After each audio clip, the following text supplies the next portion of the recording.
오늘 본문을 보게 되면 밤 사경에 예수께서 바다 위로 걸어서 제자들에게 오게 되자 제자들은 그것을 보고 놀란 나머지 예수님을 가리켜서 어떻게 외칩니까? 유령이다. 유령이다. 야, 유령이 나타났다. 예수님에게 지금 유령이라고 이야기를 해요. 그러면서 무서워합니다. 제자들은 그간 풍랑으로 인해서 두려워했다면 이젠 예수님을 보면서도 유령이라고 착각하여 두려워 떨고 있는 거예요. 이것을 통해서 우리는 무엇을 생각해 볼 수 있습니까? 하나님을 믿는 신자라고 하면서도 주님께서 나와 함께 하심을 인식하지 못하고 인정하지 못하게 되면요, 주님이 나와 함께 계심에도 불구하고 항상 두려움 속에서 살아갈 수밖에 없다라는 거예요.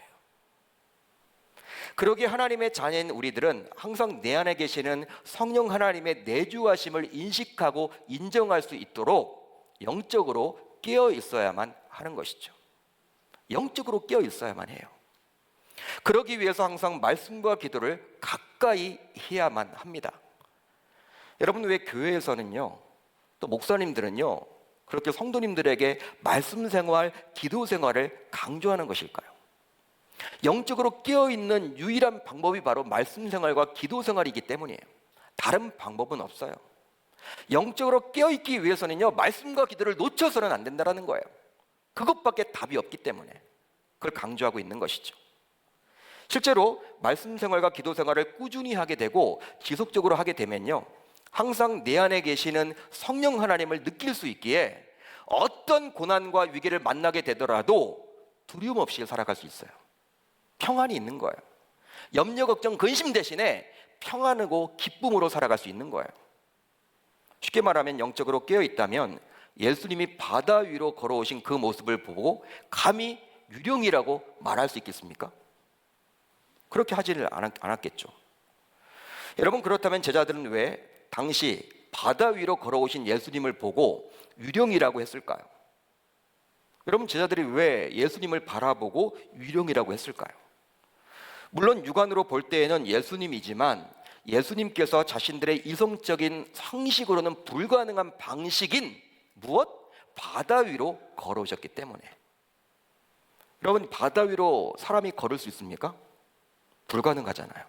그런 방식으로 지금 바다 위를 걸어서 자신들에게 다가오자 이건 말이 안 된다고 생각을 한 것이죠. 그렇기 때문에 유령이라고 지금 보았던 거예요. 그렇지만 제자들은 불과 몇 시간 전에 예수님께서 자신들의 이성적인 상식으로는 설명이 불가능한 오병의 기적 현장에 그들도 있었습니다.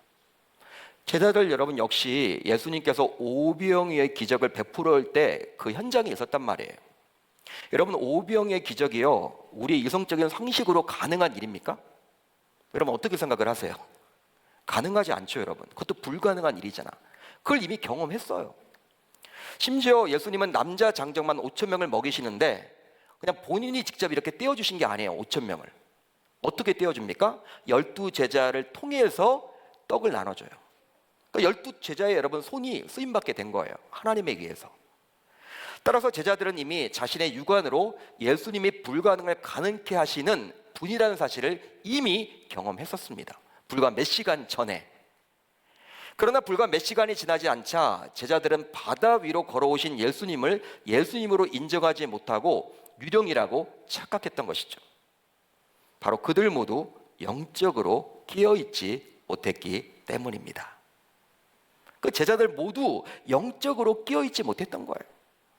따라서 어떤 체험적인 신앙을 가지고 있다고 해서 영적으로 깨어있지 못하게 된다면 어떤 위기 상황 속에서 그 체험적인 신앙조차 아무 소용이 없음을 오늘 본문을 통해서 깨닫게 되는 것이죠.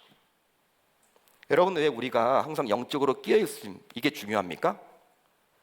신앙은 여러분 과거형이 되어서는 안 되잖아. 내가 왕년에 얼마나 교회를 섬겼고 또 얼마나 여러분 성경 말씀을 읽었고 기도를 많이 했는지 지금은 안 하면서 그걸 자랑하는 분들이 있어요.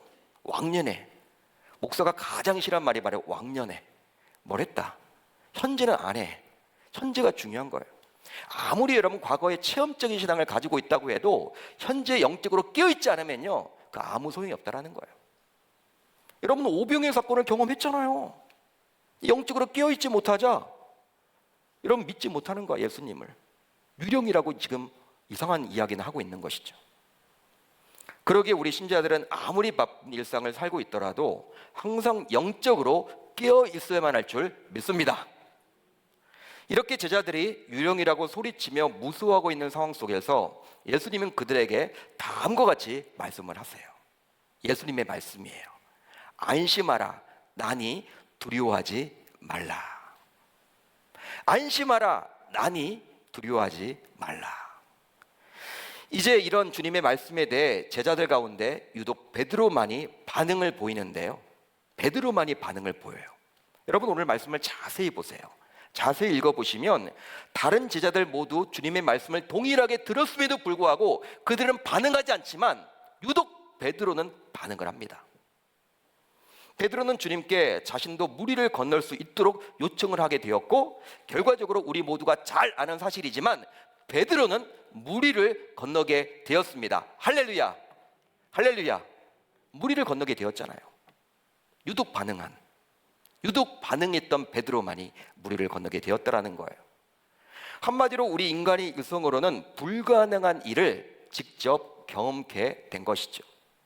그렇다면 이런 베드로의 모습을 통해서 저와 여러분들은 무엇을 생각해 볼 수 있을까요? 뭘 생각해 볼 수 있습니까? 바로 안주를 버리고 도전을 해야 불가능한 기적도 맛볼 수가 있습니다. 안주를 버리고 도전을 해야 불가능한 기적도 맛볼 수 있습니다. 만약에 베드로가 다른 제자들과 마찬가지로 그냥 배 안에 머물러 있었더라면 어떻게 무리를 건널 수 있단 말입니까? 그렇지만 베드로는 다른 제자들과 달리 배에서 뛰어내린 거예요.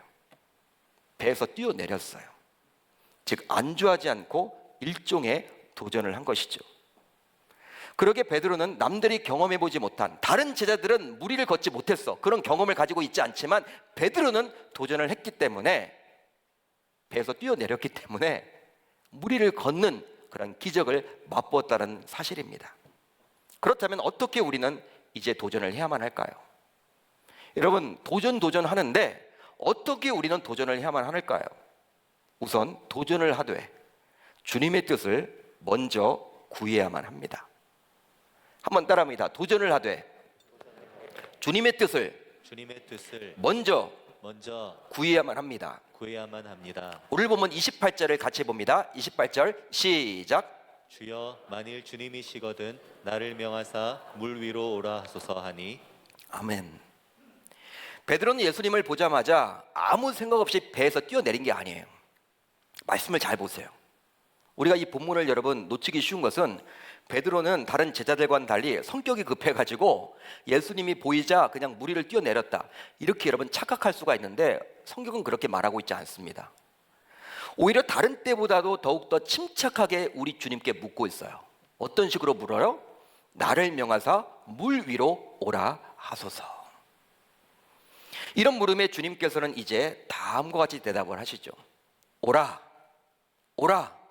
come here, 나에게로 와, 여기 한번 와봐. 이렇게 여러분 예수님이 반응합니다. 이런 주님의 허락을 받고 나서 베드로는 배에서 뛰어내려 물 위로 발을 내딛게 된 것이죠. 그렇다면 하나님을 믿는 우리 신자들은 이런 상황 속에서 어떻게 해야만 할까요? 어떻게 해야만 할까요? 바로 주님께 충분히 기도함으로 주님의 응답을 받고 모든 결정을 내릴 수 있기를 바랍니다. 이렇게 해야 된다는 거예요. 주님께 충분히 기도함으로 주님의 응답을 받고 모든 결정을 내려야만 합니다. 그렇게 할 때 우리는 어떤 도전을 하더라도 두려운 마음이 생기지 않게 되는 거예요. 그러나 충분히 기도하지 않고, 즉 주님의 응답을 받지 않고 어떤 도전을 하게 되면요, 내 예상대로 내 계획대로 일이 풀리지 않으면 중도에 어떻게 돼요? 막 조급한 마음이 생기게 되어서 불안한 마음이 생기게 되고 두려움이 엄습하게 된다는 거예요. 그렇지만 주님의 응답을 받은 이후에 하게 되는 어떤 도전의 경우에는요 다르죠. 설령 내 생각대로 내 계획대로 현재 일이 풀리지 않더라도 주님의 응답을 이미 받았기 때문에 어떤 마음이 있어요? 느긋한 마음이 생긴다는 거예요. 기다릴 수 있다는 거예요. 왜냐하면 이미 우리 주님의 응답을 받아놓은 상태이기 때문입니다. 그러면서 담대하게 다음과 같은 고백도 할 거예요. 아빠 아버지께서 이미 사인해 주신, 허락해 주신 일, 지금은 비록 어렵더라도 그분께서 책임져 주실 거야. 결국 이건 잘 될 거야. 이런 확신을 갖게 된다는 것이죠. 따라서 이 예배 자리에 나오신 우리들 모두 안주하지 말고 도전을 하되 우선적으로 우리 주님의 뜻을 구할 수 있어야만 할 줄 믿습니다. 다음으로 도전을 하되 실패를 두려워하지 말아야 합니다. 한번 따라합니다. 도전을 하되 실패를 두려워하지 말아야 합니다. 실패를 두려워하지 말아야 합니다. 오늘 본문 29절부터 30절 상반절을 같이 읽어봅니다. 시작. 보라 하시니 베드로가 배에서 내려 물 위로 걸어서 예수께로 가되 바람을 보고 무서워 빠져가는지라. 아멘. 잘 보세요, 여러분. 베드로는 성격이 급한 나머지 아무 생각 없이 물 위에 뛰어든 것이 아니라 우리가 살펴보았지만 주님의 뜻을 철저하게 묻고 소위 주님의 응답을 받고 물 위에 뛰어든 거예요. 그런데 결과는 어떠해요? 여러분, 결과는 어떠합니까? 물에 빠지고 말죠. 물에 빠지게 되었어요. 주님의 뜻을 물었는데 주님이 come here, 오라고 했잖아요. 물에 빠졌어요. 지금 예수님께 도달하기 전에 베드로는 물에 빠지게 되었어요. 이제 베드로는 죽을 위기에 처하게 된 것입니다. 그냥 배 안에 머물러 있었다면 겪지 않아도 될 그 위기, 그 고난을 베드로는 지금 만나게 된 거예요.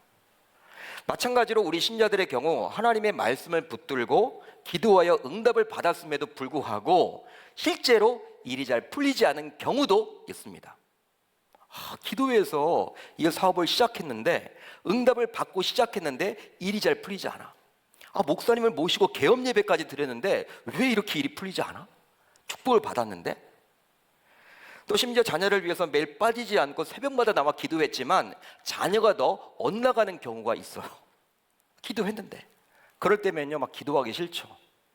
내가 새벽 예배 이렇게 3년 동안 한 번도 안 빠지고 내 자녀를 위해서 그렇게 기도했는데 어떻게 하나님이 이렇게 응답을 안 해주시는 거야. 자녀들이 여러분 더 엇나가게만 해요. 그렇지만 그것이 우리를 결코 망하게 할 수는 없습니다.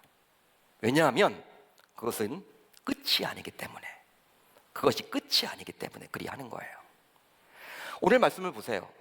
베드로의 경우에도 주님의 말씀인 오라, come, 이 말씀을 붙들고 물에 뛰어들었지만 결국 물에 빠지게 되었죠.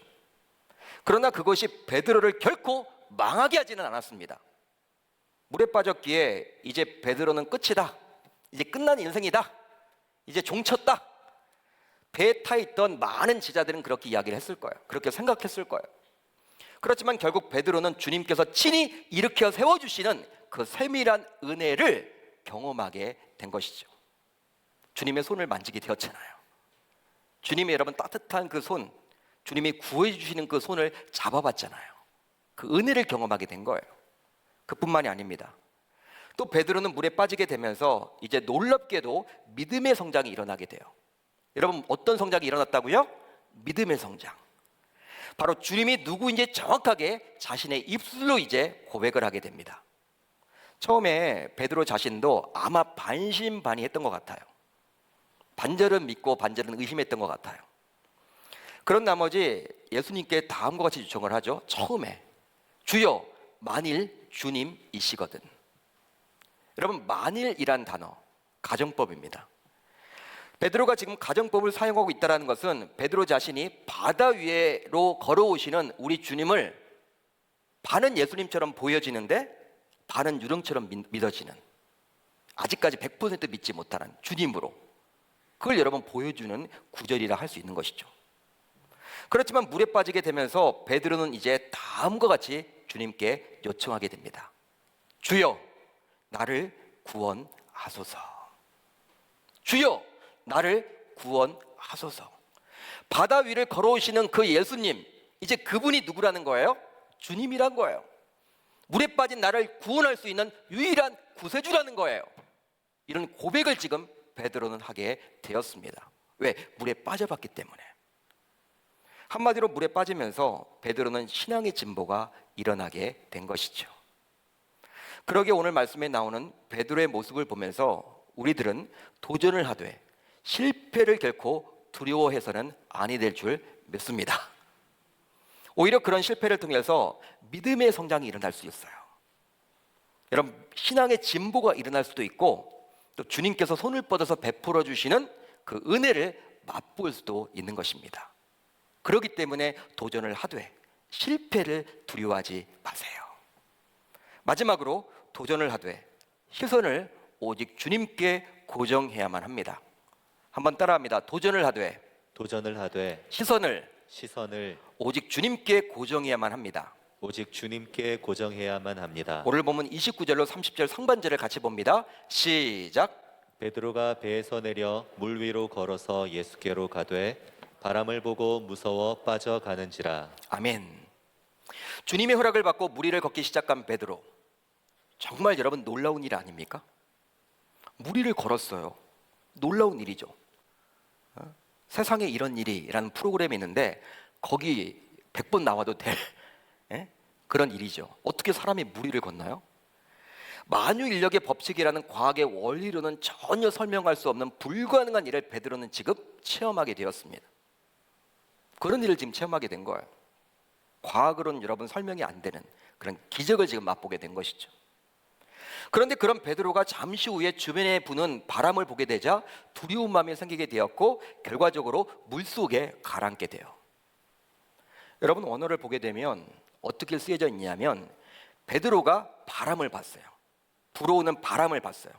그러니까 우리 주님을 보고 걷다가 딱 바람이 여러분 휙 하고 불자 그쪽을 쳐다봤어요. 그렇게 되자 어떻게 해요? 마음속에 두려운 마음이 생긴 것으로 성경은 기록해주고 있습니다. 원어를 보면 그런 거예요. 순서가 그렇게 나와 있어요. 바람을 보자 두려운 마음이 생긴 거예요. 즉 주님의 허락을 받고 주님께 시선을 고정해서 물 위를 걸을 때에는 두려움이 전혀 없었지만 주변에 부는 바람을 보게 되자 그만 무서운 마음이 생기게 된 것이죠. 후에 우리 주님께서는 베드로를 물에서 꺼내 주시면서 다음과 같이 베드로를 책망하는데요. 어떤 내용이냐? 믿음이 작은 자여 왜 의심하였느냐? 우리 주님은 책망합니다. 베드로를 의심했다고. 즉 주님께서는 온전한 믿음 대신에 의심을 가지게 된 베드로를 책망합니다. 바로 베드로가 주님과의 동행, 주님의 일하심에 대한 믿음의 확신 대신에 의심을 갖게 되었기 때문이죠. 믿음을 갖게 되었어. 그 의심을 갖게 되었다는 거예요. 믿음 대신에. 그러니까 주님의 일하심, 주님이 나와 동행하신다, 주님의 그 권능을 믿는 그 믿음이 아니라 그것에 대한 의심을 갖고 있기 때문에 우리 주님은 물에서 그를 꺼내 주시면서 건져 주시면서 왜 의심하였느냐 그렇게 책망하는 거예요. 그만큼 우리 신자들에게 있어서 의심은 신앙의 진보를 가로막는 것이라 할 수 있습니다. 여러분, 의심을 없애야 되는 거예요. 우리 신앙에서. 그래서일까요? 야고보서 1장 6절 7절을 보면 이렇게 나와 있죠. 우리 한번 같이 읽어봅니다. 시작. 오직 믿음으로 구하고 조금도 의심하지 말라. 의심하는 자는 마치 바람에 밀려 요동하는 바다 물결 같으니 이런 사람은 무엇이든지 주께 얻기를 생각하지 말라. 그러니까 기도할 때에도 믿음으로 기도해야 되는 거예요. 막 의심이 들면요, 하나님 어떻게 이야기하고 있어요? 무엇이든지 주께 얻기를 생각하지 말라. 응답이 없다라는 것이죠. 야고보 기자는 믿음과 반대되는 개념으로 지금 의심이라고 이야기를 합니다. 여러분, 우리 개신교, 우리 기독교 무엇이 가장 중요해요? 믿음이잖아. 믿음으로 오는 구원을 받잖아요. 오직 믿음. 믿음 여러분 이야기를 많이 하잖아요. 아브라함의 믿음 이야기도 하고 다윗의 믿음 이야기도 하고 바울의 믿음 이야기도 하고 믿음. 우리 개신교, 기독교는 믿음이란 말이에요. 근데 그 믿음과 대척점에 무엇이 있는 거예요? 의심이 있는 거예요. 이제 말씀을 정리합니다. 스스로의 힘만으로 감당하기 힘든 풍랑이 부는 상황 속에서 주의 제자들은 오직 배만을 붙들고 있었습니다. 감당하기 힘든 풍랑이 막 부는데 다른 제자들은요, 제자들이 지금 배 안에만 머물고 있었어요. 배만을 붙들고 있었어요. 그래야지만 살 수 있을 것 같기 때문이죠.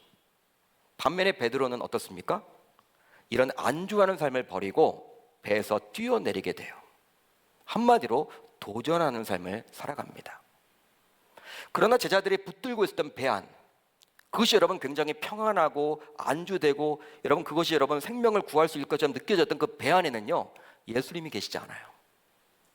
예수님이 계시지 않아요. 그 배 안이 가장 안전한 것처럼 보이지만 예수님은 그곳에 계시지 않는다라는 거예요. 예수님은 어디 계십니까? 배 밖에 계십니다. 배 밖에 계세요. 베드로는 이것을 알았기에 예수님이 계신 배 밖으로 뛰쳐나간 것이죠. 물론 예수님이 계신 배 밖으로 뛰어들면 죽게 되어 있습니다. 우리의 이성적인 상식으로 보게 되면 100% 죽는 거예요. 그러기에 다른 제자들은 어느 누구도 배 밖으로 나가지 못하고 오로지 배만 붙들고 있는 거예요. 안주하는 삶을 살고 있는 거예요. 그것이 진리인 양. 혹시 우리들 가운데 이것 때문에 나 자신이 보호를 받고 있구나, 이것 때문에 나 자신이 지금 보호를 받고 있구나, 이렇게 생각되는 것이 있다면 그것은 바로 제자들이 붙들고 있었던 배라고 할 수 있습니다. 그 배 안에 예수님이 계시지 않음에도 불구하고 그 배 안에서 안주하며 살아가려고 했던 그들의 모습을 보면서 동일하게 살아가고 있는 우리들의 모습을 발견할 수 있는 것이죠. 여러분, 하나님보다 더 의지하는 그 무엇, 하나님보다 더 생각하는 그 무엇, 하나님보다 더 사랑하는 그 무엇, 하나님보다 더 우선시 여기는 그 무엇, 혹시 여러분들은 그 무엇이 풍랑과도 같은 우리네 인생을, 풍랑과 같은 우리네 인생에서 우리를 안보하고 지켜줄 것이라고 여기고 있다면 이 시간 그 무엇에서 뛰어내림으로 주님의 품에 안길 수 있기를 바랍니다. 바로 안주하지 말고 도전함으로 말이죠. 배에서 뛰어내려야 돼요. 왜? 그곳은 주님이 없습니다. 뛰어내리면 죽을 것 같지만 그것은 바로 주님이 있다라는 거예요. 베드로는 다른 제자들과는 달랐어요. 저는 여러분 성경을 보면서 사복음서를 읽어보면 왜 주님이 이렇게 베드로를 사랑했을까? 차별하는 것처럼 느껴져요. 다른 제자들이 여러분 차별받고 있다, 그렇게 느껴질 정도로 우리 주님은 베드로 12제자 가운데 베드로를 그렇게 챙겼어. 베드로는 여러분 안주하는 인생이 아니었어. 도전하는 인생이었어.